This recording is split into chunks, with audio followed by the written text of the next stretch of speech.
La parole est à Madame Sabrina Sebaï pour le groupe écologiste. Merci Madame la Présidente.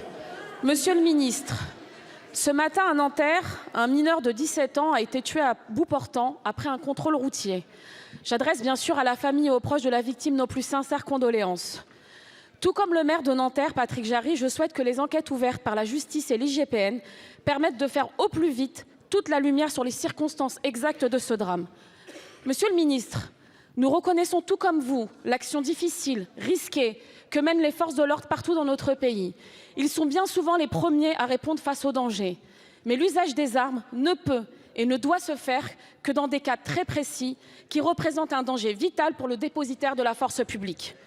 Les images de Nanterre ce matin sont terribles. Contrairement à ce qu'ont pu affirmer certains médias, aucun policier ne se trouvait devant le véhicule lorsque celui-ci était en mouvement. Leur intégrité physique n'était manifestement pas menacée.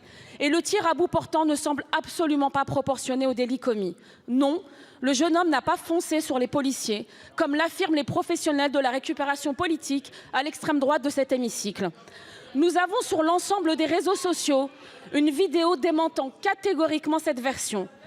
Cette affaire n'est malheureusement pas isolée. Pire, nous constatons une hausse des cas, comme à Nice ou encore à Paris à l'automne dernier. Depuis, cela s'accélère, avec 2 blessés graves en Seine-Saint-Denis les 16 mai et 3 juin et un nouveau tué le 14 juin à Angoulême. Aussi, Monsieur le Ministre, j'aimerais vous poser une question. Pourquoi, dans notre République, le refus d'obtempérer peut être passible d'une balle dans la poitrine ou dans la tête? Auquel cas, pourriez-vous nous préciser qui, parmi notre population, est soumis à cette loi d'exception? Pour nous, il est urgent de revenir sur la loi du 28 février 2017. Cette loi est trop ambiguë dans sa formulation et permet aux policiers une lecture très discutable quant à l'usage du feu. Monsieur le ministre, si le refus d'obtempérer est un délit qui est passible de 3 ans d'emprisonnement et de 75 000 € d'amende, il n'est pas passible de la peine de mort. Je vous remercie. La parole est à Monsieur Gérald Darmanin, ministre de l'Intérieur et des Outre-mer. Merci Madame la Présidente, Mesdames et Messieurs les députés, Madame la députée. Ce matin, en effet, à Nanterre, 2 motards de la DOPC, de la préfecture de police, ont procédé à un contrôle. Nous ne connaissons pas, sauf les images extrêmement choquantes que j'ai vues personnellement, comme beaucoup de Français, les conditions exactes, puisque les policiers, en ce moment, sont auditionnés par les services de la justice. 2 enquêtes ont été confiées à l'IGPN. Et évidemment, je veux aussi dire que c'est un drame que ce jeune conducteur de 17 ans soit mort des suites de ce contrôle, manifestement. Je veux, moi aussi, comme le maire de Nanterre que j'ai eu au téléphone en début d'après-midi, dont je salue aussi les paroles républicaines qu'il a portées médiatiquement, avoir le plus rapidement possible pour la famille de ce jeune homme, pour la ville de Nanterre, mais aussi pour la police nationale et pour ses policiers, les résultats de cette enquête en respectant évidemment les procédures judiciaires.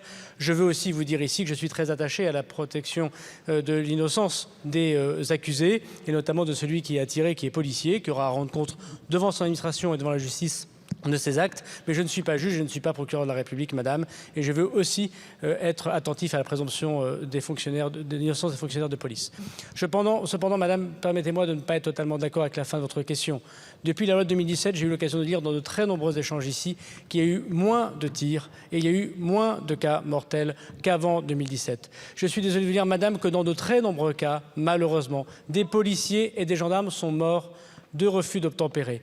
Et dans de très nombreux cas, il ne s'agit pas de le mélanger avec celui de ce matin, manifestement, ce sont des familles de policiers et de gendarmes qui pleurent leurs enfants. Alors non, bien sûr, le refus d'obtempérer ne peut pas être accepté, mais il n'est pas non plus, bien évidemment, capable d'accepter que des policiers tirent à bout portant sur des jeunes hommes ou des jeunes femmes, quel que soit l'âge d'ailleurs des conducteurs.